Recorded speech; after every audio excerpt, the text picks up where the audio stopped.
Hello guys, कैसे हो। आज हम पढ़ेंगे क्लास 11th का सेकंड टॉपिक है संबंध और फलन, यानी रिलेशन एंड फंक्शंस। उसका परिचय पढ़ेंगे, क्या क्या हमारे प्रश्नावली में आने वाला है, क्या क्या इसका बेसिक है। अगर वीडियो पसंद आए तो लाइक ज़रूर करना और इस वीडियो को बहुत अच्छी तरीके से देखना होगा, क्योंकि अगर ये समझ में आ गया तो पूरी की पूरी प्रश्नावली है आपकी संबंध और फलन ये समझ में आ जाएगी, अन्यथा फिर वो बिल्कुल भी समझ में नहीं आएगी। चलो देखो, प्रश्नावली 2 है, इसमें हम 3 टॉपिक पे चर्चा करेंगे। समुच्चयों का कार्तीय गुणन, संबंध और फलन। हमारी 2.1 है वो केवल और केवल इस पे बेस्ड है कि समुच्चयों का कार्तीय गुणन कैसे किया जाता है, कार्तीय गुणन क्या होता है, कार्तीय गुणन करने पर अवयवों की संख्या कितनी आती है। प्रश्नावली 2.2 है, उसमें हम संबंध की बात करेंगे कि कोई दो समुच्चय हैं, उनके बीच में क्या संबंध है, किस प्रकार से उनको डिनोट किया जा सकता है। फिर प्रश्नावली 2.3 आएगी, उसमें हम चर्चा करेंगे फलन के बारे में कि कोई फलन है वो संबंध है या नहीं है, कोई संबंध है वो फलन है या नहीं है, या फलन है वो संबंध है या नहीं है। उसके बारे में हम चर्चा करेंगे 2.3 में। इस प्रकार से 2.1, 2.2 और 2.3 हम पढ़ेंगे। अब सबसे पहला टॉपिक आ जाता है समुच्चय का कार्तीय गुणनफल, कार्तीय गुणन। तो समुच्चय वर्ड आ गया, इसका सेपरेट वीडियोज हमने पहले अपने चैनल पे डाल दिए हैं, और ये आपकी एक्सरसाइज थी, जो चैप्टर था प्रश्नावली 1 थी, वो इसी पे बेस्ड थी। चलो ये हो जाएगा अपना समुच्चय, वो आप देख लेना, डिस्क्रिप्शन में लिंक मिल जाएगा आपको। अब इसका कार्तीय गुणन कैसे करेंगे। जैसे कोई दो समुच्चय दिए हुए हैं हमारे को, कोई समुच्चय ए दिया हुआ है, उसमें 2 अवयव माता और पिता हैं। कौन है? मान लिया हमने कि कोई समुच्चय ए दिया हुआ है जिसमें 2 अवयव माता और पिता हैं। कोई समुच्चय बी दिया हुआ है जिसमें 2 अवयव भाई और बहन है, भाई और बहन है। अब मैंने बोला कि किसी फंक्शन में इन सबको जाना है, और यहां पे रूल क्या बना दिया कि 2-2 के जोड़े में जाएंगे। अब ये कितने प्रकार से जा सकते हैं, देखो देखिए, माता है वो भाई के साथ में जा सकती है, ये माता है ये भाई के साथ में जा सकती है। हो सकता है भाई के साथ में ना जाए तो ये माता है ये बहन के साथ में जा सकती है। हो सकता है बहन के साथ में भी ना जाए तो किसके साथ में जाएगी, या तो भाई के साथ में जाएगी या बहन के साथ में जाएगी। फिर पिता, देखो पिता हो सकता है भाई के साथ में जाए, हो सकता है पिता है वो बहन के साथ में जाए। क्या इसके अलावा कोई चांस बनता है क्या? कुछ बोलेंगे सर माता पिता के साथ भी तो जा सकती है। अरे नहीं, ये एक के समुच्चय में है, फिर रिलेशन कैसे बनेगा? हमारे को ए और बी के बीच में रिलेशन बताना है, यानी ए और बी इनके 2-2 अवयव, दोनों अवयव, एक इसका एक इसका, एक अवयव ए का जाएगा एक अवयव बी का जाएगा, वो कैसे जाएंगे उसका हमारे को पता नहीं है। हमने 4 जोड़े बना लिए कि माता भाई के साथ जा सकती है, माता बहन के साथ जा सकती है, पिता भाई के साथ जा सकता है, पिता बहन के साथ जा सकती है। तो हमारे पास कितने रिलेशन आ गए? 1, 2, 3 और 4। हमारे पास 4 अवयव बन गए। अब एक तरीके से हम ये कार्तीय गुणन यही है, कार्तीय गुणन यही है। फिर देखो इसी तरह से एक एग्जांपल और ले लेते हैं कि कोई समुच्चय ए है जिसमें अवयव 1, 2 और 3 है, ठीक है। फिर कोई समुच्चय बी है जिसमें अवयव है ए, आई, ओ। इस प्रकार से इन दोनों के बीच हमारे को कार्तीय गुणन करना है।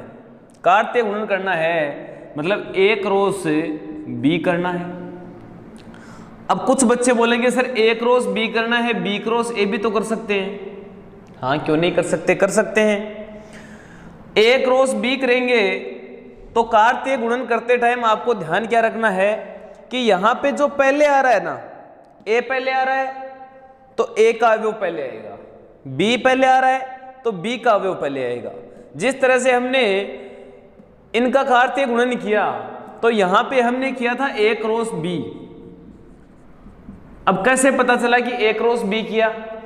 क्योंकि ए में जो पहले अवयव है वो माता और पिता, और जितने सारे यहाँ पे अवयव बने हैं, समुच्चय बने हैं, उन सब में देखो माता माता पिता पिता, सब में माता और पिता पहले आ रहे हैं। इसका मतलब ए क्या है, पहले आएगा, यहाँ पे ए क्रॉस बी बनेगा। कई बच्चे होंगे जो ए क्रॉस बी और बी क्रॉस ए दोनों को इक्वल मान लेंगे।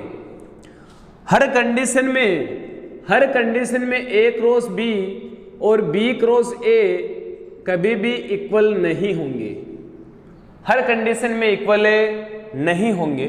कुछ कंडीशन होगी जब ये इक्वल होंगे, कुछ कंडीशन होगी जब ये इक्वल होंगे, उनकी बात हम जस्ट करेंगे। पहले ये क्वेश्चन कर लेते हैं। ए क्रॉस बी में देखो ए का कोई पहले अवयव ले लिया मैंने एक, अब एक के साथ किसका संबंध हो सकता है, ए का, या एक के साथ आई का, या एक के साथ ओ का, हो गया। फिर देखो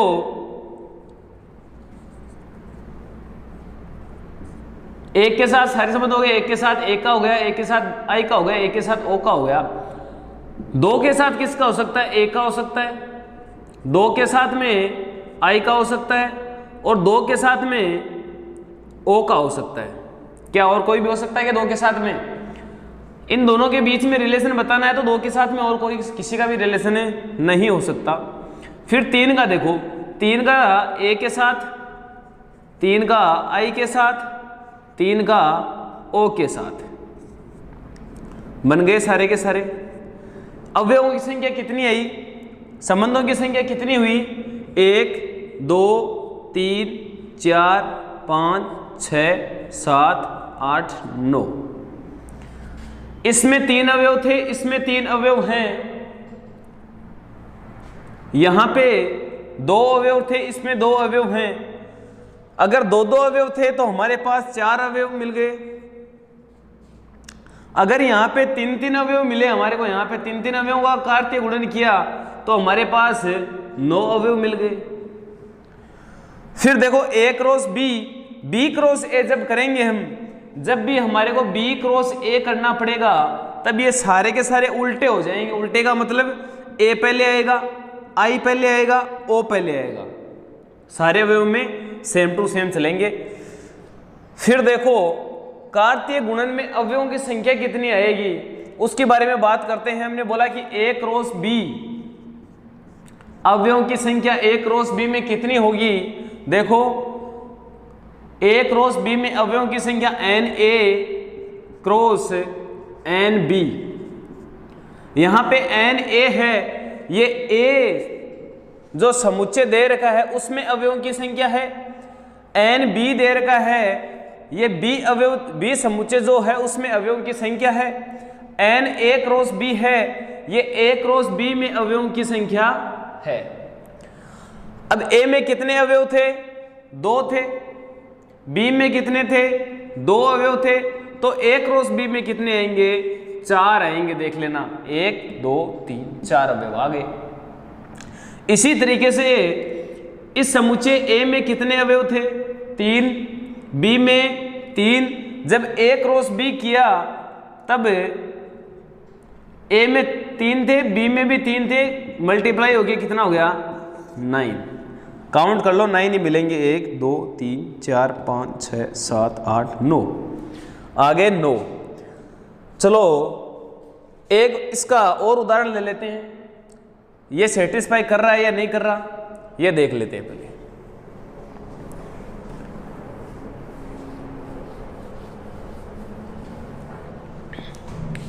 कोई समुच्चय ए है, वो 1 5 9 है, जिसमें अवयवों की संख्या एन ए कितनी है, एन ए है 3।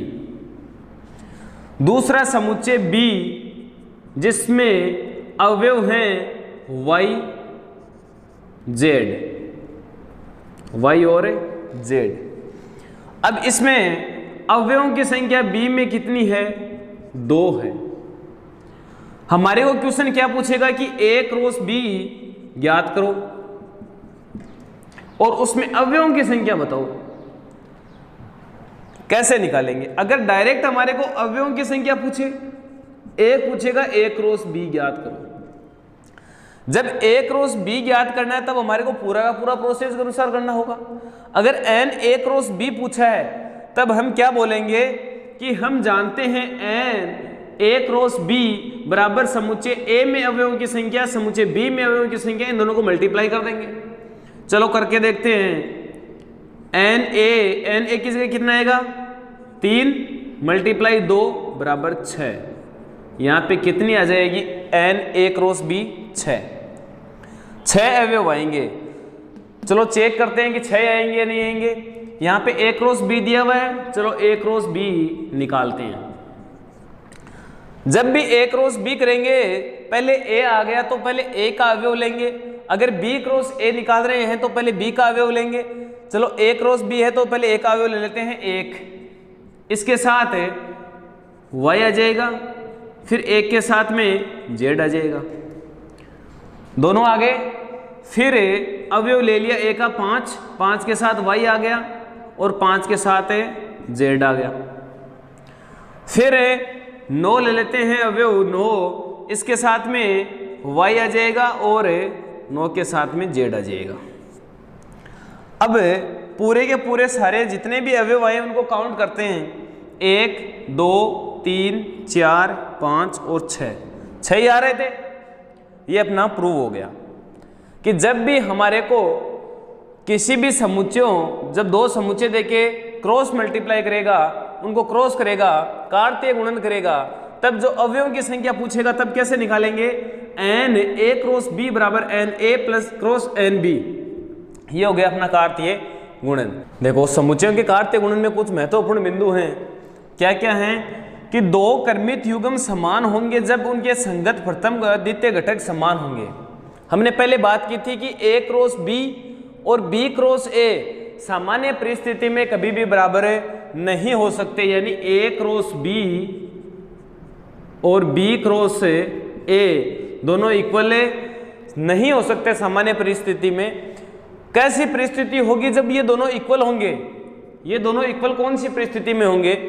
2 क्रमित युग्म समान होंगे जब दोनों क्रमित युग्म है a क्रॉस b और b क्रॉस c, दोनों समान होंगे जब उनके संगत प्रथम घटक व द्वितीय घटक समान होंगे।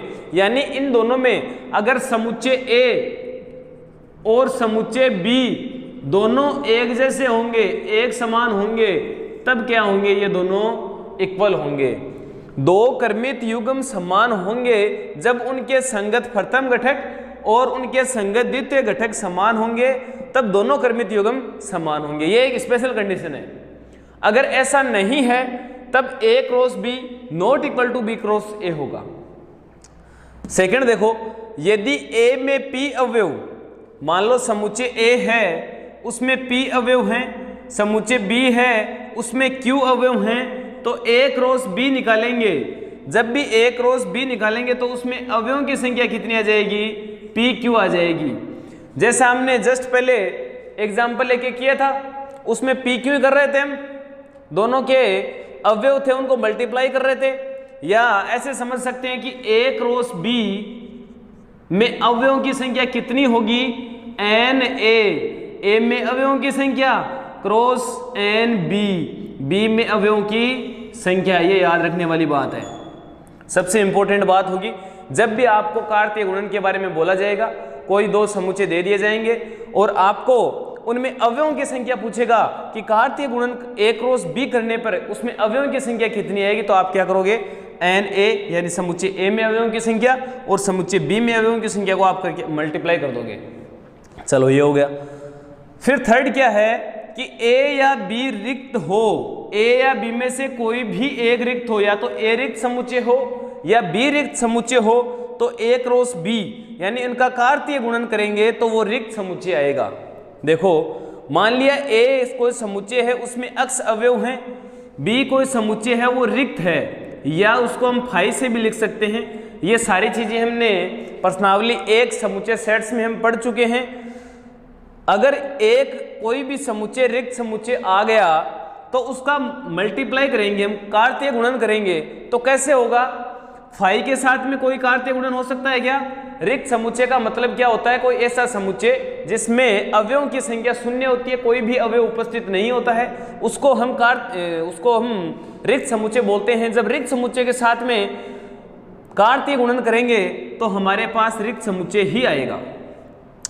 फिर देखो ए या बी में से कोई एक अपरिमित हो, जैसे मान लो यहां पे कोई समुच्चय ए है जिसमें प्राकृत संख्याएं हैं 1 2 3, ये चलती रहेगी इन्फिनिटी तक। कोई समुच्चय बी है जिसमें अवयव है ए और बी। अब इनका जब कार्तीय गुणन करेंगे तो कार्तीय गुणन में हमारे को अवयवों की संख्या कैसे निकालते हैं? N A N B. तो बी में अवयवों की संख्या 2 है, ए में अवयवों की संख्या इन्फिनिटी है, तो इन्फिनिटी को 2 से मल्टीप्लाई करने पर क्या आएगा? अपरिमित ही आएगा, कोई फिक्स थोड़ी होगा। ये लो अपरिमित समुच्चय बन जाएगा। ये इसमें अपरिमित अवयव आएंगे, इन्फिनिटी आ रहा है, किसके साथ में संबंध बनाते रहोगे लास्ट तक ये चलता रहेगा। क्या क्या याद रखना आपको इंपॉर्टेंट पॉइंट कार्तीय गुणन में, कि कार्तीय गुणन में ए क्रॉस बी और बी क्रॉस ए कभी भी इक्वल नहीं होंगे। ओनली एक ही कंडीशन ऐसी होगी जब ए क्रॉस बी और बी क्रॉस ए इक्वल होंगे। वो कंडीशन कैसी होगी कि जब ए में ए के संगत प्रथम घटक हैं, ए समुच्चय मान लो चाहे प्रथम घटक मान लो, एक ही बात है। प्रथम घटक और द्वितीय घटक किसी भी क्रमित युग्म, जब दो क्रमित युग्म में समान होंगे, जब उनके प्रथम घटक और द्वितीय घटक समान होंगे, यानी किसी भी क्रमित युग्म में उनके दोनों के घटक हैं, दोनों के अवयव हैं, वो दोनों एक जैसे होने चाहिए। जब एक जैसे होंगे तब उनके क्रमित युग्म में समान होंगे। A cross B equal B cross A उसी कंडीशन में होगा। इसके अलावा सामान्य परिस्थिति में वो दोनों कभी इक्वल नहीं हो सकते। दूसरी बात याद रखने वाली कार्तीय गुणन में क्या है कि जब ए क्रॉस बी करेंगे, जब भी ए क्रॉस बी करेंगे तो पहले ए वाले अवयव आएंगे फिर बी वाले अवयव आएंगे, पहले ए वाले फिर बी वाले। जब बी क्रॉस ए करेंगे तो पहले बी वाले फिर ए वाले आएंगे, इसलिए ये दोनों इक्वल नहीं हो सकते। फिर अवयवों की संख्या पूछेगा कि टोटल अवयव कितने होंगे। यदि कोई समुच्चय ए है उसमें p अवयव हैं तथा समुच्चय b है जिसमें q अवयव हैं, तो इनका कार्तीय गुणन a क्रॉस b करने में अवयवों की संख्या p q आएगी। p मल्टीप्लाई q है, यहाँ पे p q का मतलब है p मल्टीप्लाई q है। यानी a क्रॉस b में हमारे को अवयवों की संख्या पूछे n a क्रॉस b, तो हम उसको बताएंगे कि n a multiply n b, जहाँ पे n a समुच्चय a में अवयवों की संख्या है, n b समुच्चय b में अवयवों की संख्या है। फिर दिया हुआ है कि a या b में से कोई समुच्चय a दिया हुआ है, कोई समुच्चय b दिया हुआ है, इन दोनों में से कोई भी एक समुच्चय रिक्त समुच्चय होगा तो a क्रॉस b भी क्या आएगा? रिक्त समुच्चय आएगा। कार्तीय गुणन करने पे रिक्त समुच्चय प्राप्त होगा। a कोई समुच्चय a या कोई समुच्चय b है, इनमें से इन दोनों में से a या b में से कोई भी एक समुच्चय हमारे को अपरिमित मिल जाए और दूसरा अरिक्त, तो इसके लिए कंडीशन और है कि अगर इन दोनों में से एक तो क्या होना चाहिए? अरिक्त, अरिक्त होना चाहिए। क्या होना चाहिए? अरिक्त होना चाहिए। और दूसरा क्या होना चाहिए? अपरिमित होना चाहिए। एक तो होना चाहिए अरिक्त, दूसरा होना चाहिए अपरिमित। जब अपरिमित समुच्चय आ जाएगा तो उसका कार्तीय गुणन करेंगे तो हमारे को अपरिमित अवयव मिलेंगे, अपरिमित समुच्चय प्राप्त होगा। यह हो गया अपना कार्तीय गुणन। फिर देखो संबंध के बारे में कि संबंध क्या होता है। क्या होता है संबंध? जैसे मैंने बोला कि 2 3 4 इनको मैंने अक्ष बोला और ये बिलोंग करते हैं नेचुरल नंबर से, प्राकृत संख्या से। तो ये जो संख्याएं दी हुई है इनका संबंध किससे है? नेचुरल नंबर से है। मैंने बोला कि ए है वो सबसेट है बी का उप समुच्चय, हमने प्रश्नावली 1 में पढ़ा है।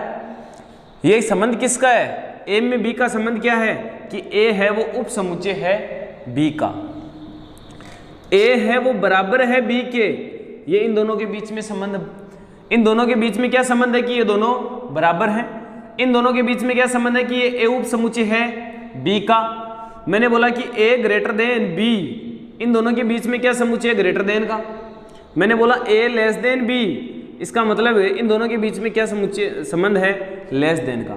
इस प्रकार से बहुत सारे संबंध आएंगे, belongs to, subset, equal, greater than, less than, बहुत सारे चलते रहेंगे, किसी भी प्रकार का रिलेशन हो सकता है। अब सबसे इंपॉर्टेंट चीज है वो ये है कि जिस प्रकार से हमने कार्तीय गुणन किया उसी प्रकार से संबंधों की संख्या भी निकाली जाती है। मैंने बोला कि कोई समुच्चय ए है जिसमें अवयवों की संख्या मान लो 1, 2 और 3 है। कितने अवयव आ गए? 3 अवयव आ गए इसमें। कोई समुच्चय बी है जिसमें अवयवों की संख्या 2, 1 यानी 2 है। अब आपको पूछेगा कि ए क्रॉस बी में अवयवों की संख्या कितनी होगी, तो आपने अभी जस्ट कार्तीय गुणन में देखा है कि एन ए क्रॉस बी बराबर होता है n A cross N B. A में अवयवों की संख्या, बी में अवयवों की संख्या, ए में अवयवों की संख्या 3 है, बी में अवयवों की संख्या 2 है। कितनी आ गई? 6 आ गई। इसी प्रकार से किया था। लेकिन संबंधों की संख्या है, संबंधों की संख्या वो इक्वल होगी उप समुच्चयों की संख्या के। उप समुच्चयों की संख्या यानी जो संबंधों की संख्या है वो उप समुच्चयों की संख्या के बराबर होगी। और उप समुच्चयों की संख्या क्या होती है? 2 की पावर mn।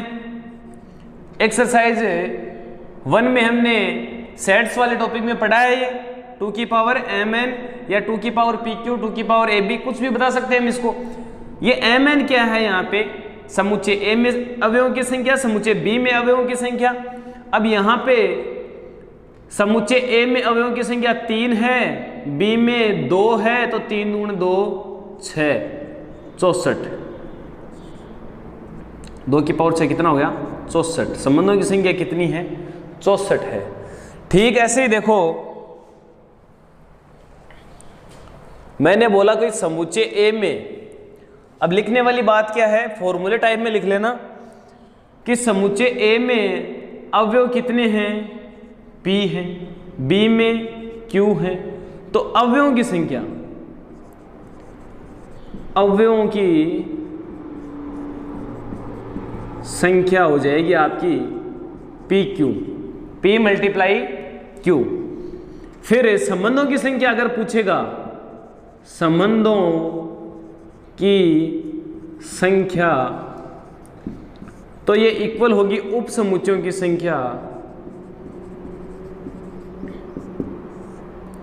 उप समुच्चयों की संख्या बराबर 2 की पावर PQ। अवयवों की संख्या PQ, संबंधों की संख्या 2 की पावर PQ। ये याद रखने वाली बात है, ये नोट कर लेना, ये आगे तक काम में आएगी हमारे।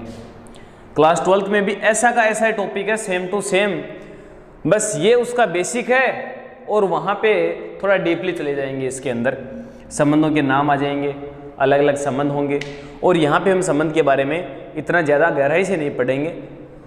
ये बात याद रखने वाली है, ये याद जरूर रखना।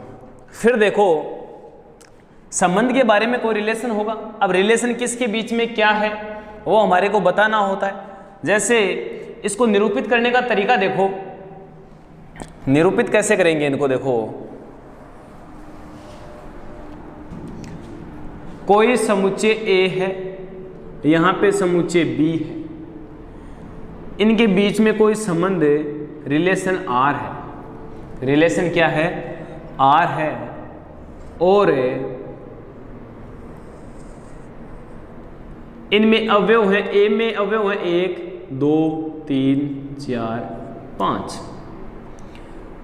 समुच्चय बी है, इसमें अवयव हैं ए, बी, सी, डी, ई, एफ। एक अवयव है, इसका रिलेशन है आपका ए के साथ में, 2 है उसका है बी के साथ में, 3 है उसका सी के साथ में, 4 का डी के साथ में और 5 का ई के साथ में। इस प्रकार से हम संबंध को निरूपित करेंगे।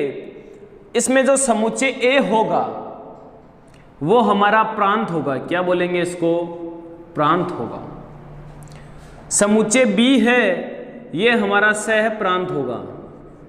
क्या होगा? सह प्रांत होगा। और समुच्चय ए यानी प्रांत के अवयवों के प्रतिबिंब, प्रतिबिंब किनको बोलेंगे? जो इनके अंश रहेंगे ना, जैसे 1 का प्रतिबिंब है ए, 2 का प्रतिबिंब है बी, 3 का प्रतिबिंब है सी, यानी जिसका जो आंसर होगा उसको बोलेंगे हम प्रतिबिंब। ये जितने भी सारे के सारे आंसर आएंगे उनको हम क्या बोलेंगे? परिसर। अब यहां पे बताएंगे प्रांत क्या क्या है। 1, 2, 3, 4 और 5 ये प्रांत है। सह प्रांत क्या है? ए, बी, सी, डी, ई और एफ, ये सह प्रांत हो गया। लेकिन परिसर क्या है? अब बहुत सारे बच्चे कंफ्यूज किस में रहते हैं? प्रांत का पता होता है, सह प्रांत और परिसर में कंफ्यूज होते हैं कि सर सह प्रांत क्या होगा और परिसर क्या होगा। इसमें देखो सह प्रांत है वो बी में, समुच्चय बी के जितने भी सारे अवयव आएंगे वो सारे के सारे सह प्रांत में आएंगे। लेकिन परिसर में ओनली वो ही अवयव आएंगे जो समुच्चय ए यानी प्रांत के प्रतिबिंब, प्रतिबिंब यानी जिनके आंसर आ रहे हैं। कौन कौन से? ए, बी, सी, डी और ई। एफ नहीं आएगा क्योंकि एफ का तो आंसर आ ही नहीं रहा है ना। आप दूसरी लैंग्वेज में ये बोल सकते हो, दूसरी परिभाषा में ये बता सकते हो कि परिसर क्या है। एक तो हमने बताया कि प्रांत के अवयवों के जो प्रतिबिंब बनेंगे उनको परिसर बोलेंगे। दूसरा क्या बोलेंगे कि वो सारे अवयव जिनके पूर्व प्रतिबिंब समुच्चय ए में उपस्थित हैं, वो सारे अवयव जिनके पूर्व प्रतिबिंब, यानी ये इसका प्रतिबिंब है तो पीछे वाले उसके पूर्व प्रतिबिंब हो गए, तो जिसके पूर्व प्रतिबिंब प्रांत में उपस्थित हैं वो परिसर कहलाएंगे। तो एफ का पूर्व प्रतिबिंब तो यहाँ पे उपस्थित है नहीं, इसलिए एफ तो आएगा नहीं, बाकी सारे के सारे अवयव आ जाएंगे। तो सबसे इंपॉर्टेंट बात है प्रांत, सह प्रांत और परिसर का आपको पता होना चाहिए। बहुत सारे क्वेश्चन आएंगे, जैसे हम एक एग्जाम्पल कर लेते हैं। आपको बताना होगा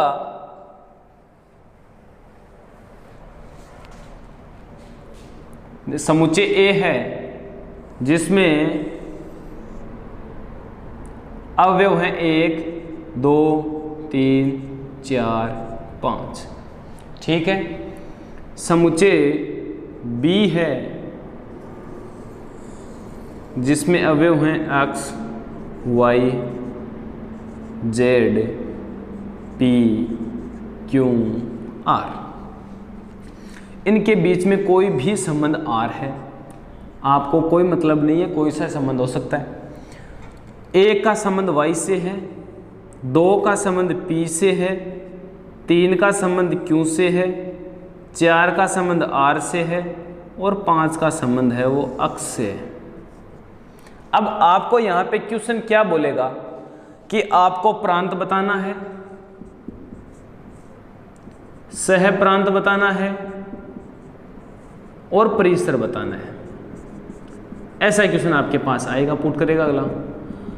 अब आपको पता होना चाहिए कि ए के जितने सारे अवयव आ रहे हैं वो सारे के सारे अवयव प्रांत के हैं, इसलिए प्रांत में अवयव कौन कौन से होंगे? 1, 2, 3, 4 और 5।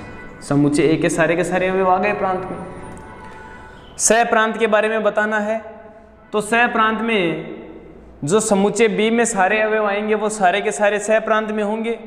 देखो x, y, z, p, q और r, ये सारे के सारे आगे सह प्रांत में।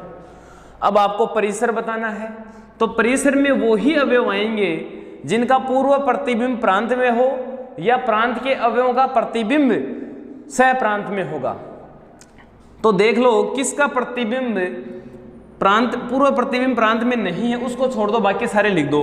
x का पूर्व प्रतिबिंब है 5 है, y का पूर्व प्रतिबिंब 1 है तो ये भी आएगा, z का पूर्व प्रतिबिंब कोई नहीं है तो ये नहीं आएगा, P का प्रतिबिंब 2 है, Q का प्रतिबिंब 3 है, R का प्रतिबिंब पूर्व प्रतिबिंब, X का पूर्व प्रतिबिंब 5, Y का पूर्व प्रतिबिंब 2 1, P का 2, Q का 3 और R का पूर्व प्रतिबिंब 4 है, लेकिन Z का कोई भी पूर्व प्रतिबिंब नहीं है। इसलिए परिसर में क्या क्या आएगा, X, Y, P, Q और R, इसमें से Z माइनस हो गया, सह प्रांत में से Z माइनस हो गया, तब ये परिसर बन गया।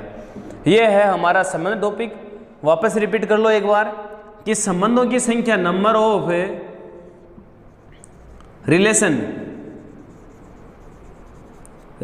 रिलेशंस क्या होगा, 2 की पावर PQ होगा, और नंबर ऑफ एलिमेंट्स अवयवों की संख्या कितनी होगी, वो PQ होगी, ये याद रखना है।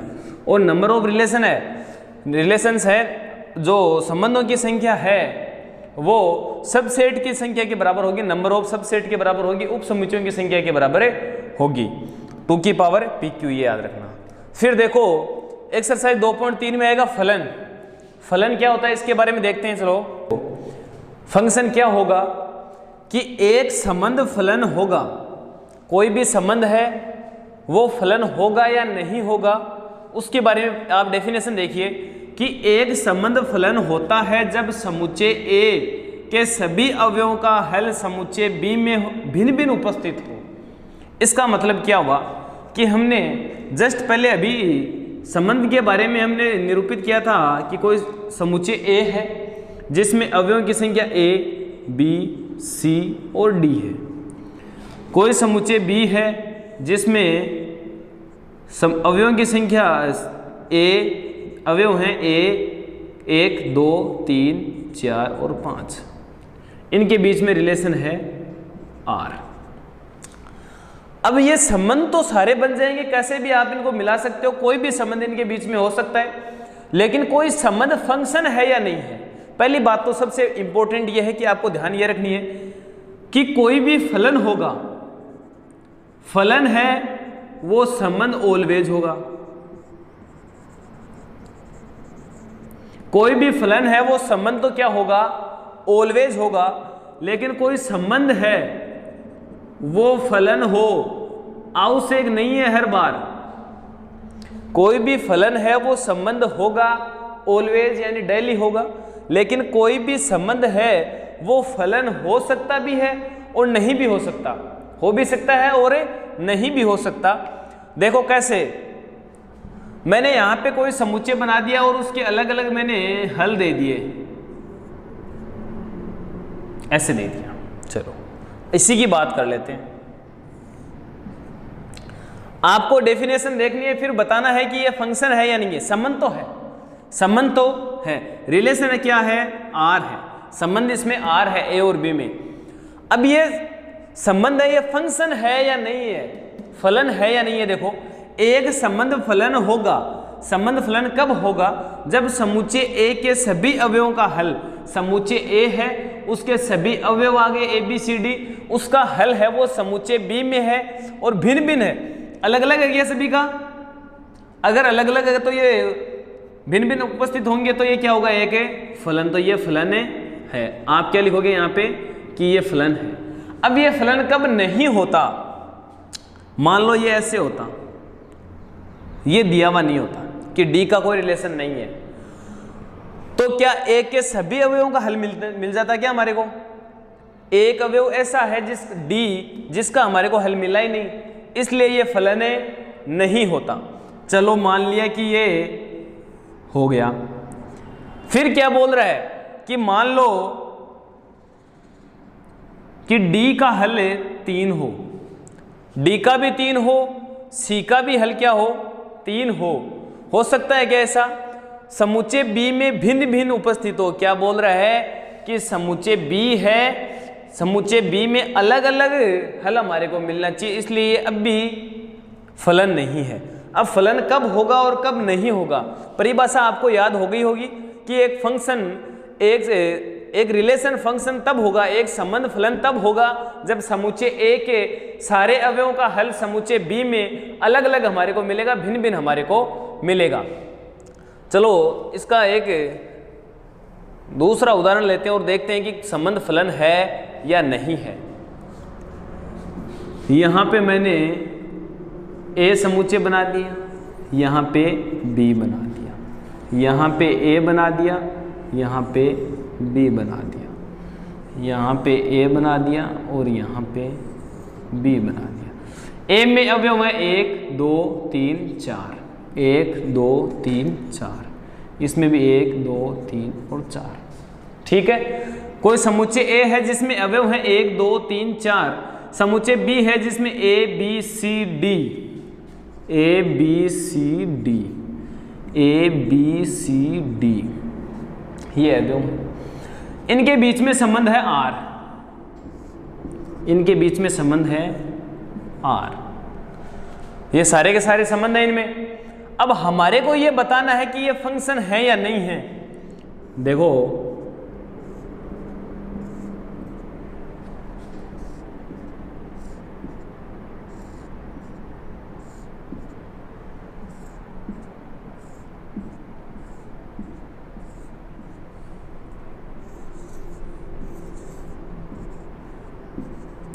इसमें देखेंगे तो आपको पता चल जाएगा। ए में क्या थे 1 2 3 4, ए बी सी डी,